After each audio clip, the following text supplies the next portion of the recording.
Namaste, welcome back to Hindi learning class. Dear students, ഇതുവരെയായിട്ട് നമ്മൾ ഹിന്ദിയിലെ സ്വരാക്ഷരങ്ങളും വ്യഞ്ജനാക്ഷരങ്ങളും അതുപോലെ തന്നെ ഹിന്ദിയിൽ ചിഹ്നങ്ങൾ എങ്ങനെ ചേർക്കാം എന്നുള്ളതുമെല്ലാം നമ്മൾ പഠിച്ചു കഴിഞ്ഞു. അത് എഴുതാനും നമ്മൾ പഠിച്ചു. ഇനി നമുക്ക് അടുത്തതായി പഠിക്കേണ്ടത് ഹിന്ദി എങ്ങനെ വായിച്ചു തുടങ്ങാം എന്നുള്ളതാണ്. നമുക്ക് ആദ്യം ഹിന്ദിയിലെ ചിഹ്നങ്ങൾ ചേർക്കാതെ ചെറിയ ചെറിയ വാക്കുകൾ എങ്ങനെ വായിക്കാമെന്ന് നമുക്ക് പഠിച്ചു തുടങ്ങാം. ശേഷം നമുക്ക് അടുത്ത ക്ലാസ്സിൽ ചിഹ്നങ്ങൾ ചേർത്തുള്ള വാക്കുകൾ പഠിക്കാം. ഇപ്പോൾ നമുക്ക് പതിയെ പതിയെ ചെറിയ വാക്കുകളിൽ നിന്ന് തുടങ്ങാം. ഹിന്ദിയിലെ അക്ഷരങ്ങൾ നന്നായിട്ട് മനസ്സിലാക്കി വെച്ചാൽ നമുക്ക് ഹിന്ദി വായിക്കാൻ വളരെ എളുപ്പമാണ്. നമുക്ക് ആദ്യം ഘർ. ഘർ എന്ന എല്ലാവർക്കും പരിചയമുള്ളൊരു വാക്കാണല്ലോ. ഇതാ അക്ഷരമാലയിലേക്ക് ശ്രദ്ധിക്കൂ. ഇതാ ഇവിടെ സ്വരാക്ഷരങ്ങളും ഇവിടെ വ്യഞ്ജനാക്ഷരങ്ങളും ഉണ്ട്. നമുക്ക് ഘർ എന്നെഴുതാൻ ആദ്യം ഘ പിന്നെ റ എഴുതി തുടങ്ങാം. ഘ റ. ഇനി കൂട്ടി വായിച്ചാൽ ഗ റ് ഘർ. എഴുതുമ്പോൾ ആദ്യം ഗ എന്ന അക്ഷരവും റ എന്ന അക്ഷരവുമാണ് എഴുതുക. വായിക്കുമ്പോൾ ഘർ ഘർ. ഘർ എന്ന് പറഞ്ഞാൽ എല്ലാവർക്കും അറിയാമോ? ഘർ എന്ന് പറഞ്ഞാൽ വീട്. ഇനി നമുക്ക് നെക്സ്റ്റ് ഫൽ. ഫൽ എന്ന് കേട്ടിട്ടുണ്ടോ കൂട്ടുകാർ? ഫ ല. ഫ ഇനി ല. എഴുതുമ്പോൾ നമ്മൾ ഫല എന്ന് എഴുതും. ഇത് വായിക്കുന്ന രൂപം ഫൽ. ഫൽ എന്ന് പറഞ്ഞാൽ ഫ്രൂട്ട്സ് അഥവാ പഴങ്ങൾ. ഫ്രൂട്ട്സ്. ഇനി നമുക്ക് എന്തെഴുതും? ക ല. ക ല. ക ല എന്ന് കൂട്ടി വായിച്ചാൽ കൽ. കൽ എന്ന് പറഞ്ഞാൽ നാളെ. കൽ എന്നുള്ളതിന് മറ്റൊരു അർത്ഥം കൂടിയുണ്ട്. ഇന്നലെ എന്നും കൂടെ പറയും. അത് നമ്മൾ ഗ്രാമർ പഠിക്കുമ്പോൾ നമ്മൾ പഠിക്കും. ദ എന്നൊക്കെ സെന്റൻസിൽ വരുമ്പോൾ നമുക്ക് മനസ്സിലാക്കാം അത് ഇന്നലെ എന്നാണെന്ന്. ഇത് ഇവിടെ ഇപ്പോൾ കൽ എന്ന് പറഞ്ഞാൽ നാളെ. ഇനി അടുത്തത് ആ. ദാ ഇവിടെ ആ ബ. ആ ബ. ആ ബ. ആയും ബായും എഴുതിയാൽ കൂട്ടി വായിക്കുന്നത് അബ്. അബ് എന്ന് പറഞ്ഞാൽ ഇപ്പോൾ. ഇത്ര സിമ്പിളല്ലേ വായിക്കാൻ? ചിഹ്നങ്ങളില്ലാതെ വളരെ പെട്ടെന്ന് മനസ്സിലാക്കാൻ കഴിയും. ഗ റ ഘർ. ഫ ല ഫൽ. ക ല കൽ. ആ ബ അബ്. ഇനി ഒന്നുകൂടെ നോക്കാം. ഘ ത.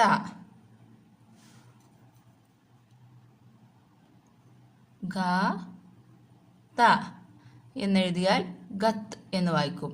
ഗത്ത് എന്ന് പറഞ്ഞാൽ കത്ത് അഥവാ ലെറ്റർ. നെക്സ്റ്റ് എന്തെഴുതും? ക ബ. ക ബ. ക ബ എന്നെഴുതിയാൽ കബ്.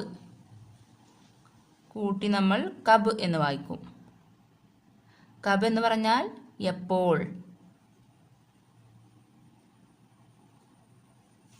അടുത്തത് നമുക്ക് 3 അക്ഷരങ്ങൾ എടുക്കാം. ക ല മ.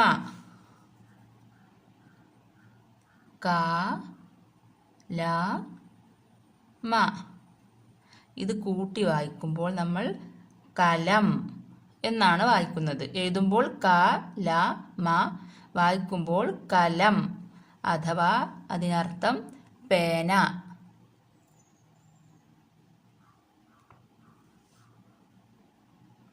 ഇനി നമുക്ക് മറ്റൊരു വാക്ക് നോക്കാം. മ ഹ ല. മ ഹ ല. വായിക്കുന്നത് എങ്ങനെയെന്ന് നോക്കൂ. മ ഹ ല് മഹൽ.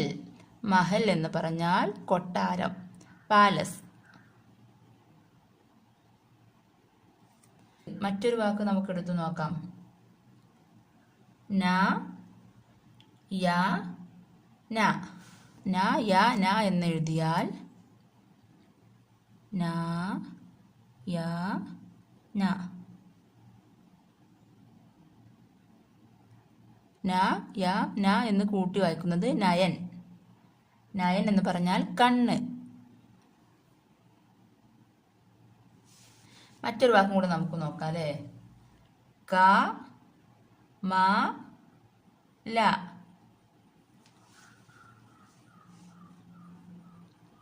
ക, മ, ല കൂട്ടി വായിക്കുന്നത് കമൽ. കമൽ എന്ന് പറഞ്ഞാൽ താമരപ്പൂവ്, താമര. ഇവിടെ നമ്മൾ കലം മാറിപ്പോവരുതേ, ഇത് കമൽ. കമൽ എന്ന് പറഞ്ഞാൽ താമര. ചിഹ്നങ്ങളില്ലാത്ത വാക്കുകൾ എങ്ങനെ വായിക്കാമെന്ന് എല്ലാവർക്കും മനസ്സിലായോ? ഇതാ ഒന്നും കൂടി ശ്രദ്ധിച്ചു നോക്കുക. നമ്മളിവിടെ 10 വാക്കുകളാണ് എഴുതിയത്. ഇനിയും ഒരുപാട് വാക്കുകൾ നമുക്ക് ഇതിൽ നിന്നുണ്ടാക്കാൻ കഴിയും. ഗ, റ, ഗർ. ഇത് മലയാളത്തിൽ നേരിട്ട് എഴുതുമ്പോൾ നമ്മൾ ഗറ എന്നാണ് വായിക്കുക. പക്ഷേ ഹിന്ദിയിൽ ചെറിയൊരു മാറ്റം, ഗർ. അതുപോലെ തന്നെ ഫ, ല എന്ന് എഴുതിയാൽ ഫൽ. ക, ല, കൽ. അ, ബ, അബ്. ഗ, ത, ഗത്. ക, ബ, കബ്. ക, ല, മ, കലം. മ, ഹ, ല, മഹൽ. ന, യ, ന, നയൻ. ക, മ, ല, കമൽ. ഇങ്ങനെയാണ് ഹിന്ദിയിൽ വായിക്കുന്നത്. കുറച്ച് വാക്കുകളും കൂടെ നമുക്കൊന്ന് നോക്കാം. അപ്പോൾ കൂട്ടുകാർക്ക് പെട്ടെന്ന് മനസ്സിലാകും. ധ, ന. ധ, ന കൂട്ടി വായിക്കുമ്പോൾ ധൻ. ഇനി മറ്റൊരു വാക്കാണ്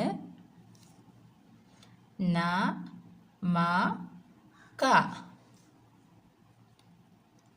ന, മ, ക കൂട്ടി വായിക്കുമ്പോൾ നമക്.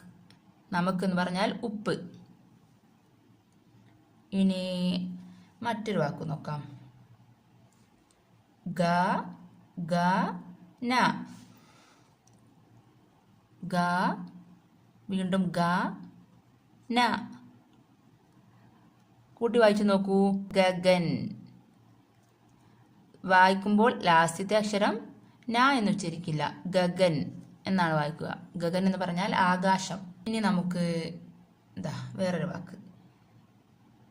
ച, മ,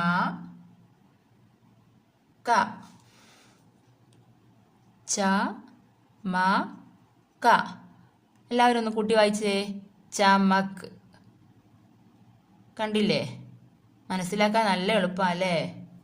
ചമക്ക് എന്ന് പറഞ്ഞാൽ തിളങ്ങുക എന്നൊക്കെയാണ് മീനിങ് വരുന്നത്. ഒരു വാക്കും കൂടെ നോക്കി നമുക്ക് തൽക്കാലം ഈ വീഡിയോ നമുക്ക് വൈൻഡപ്പ് ചെയ്യാം. ബ, ത, ഘ.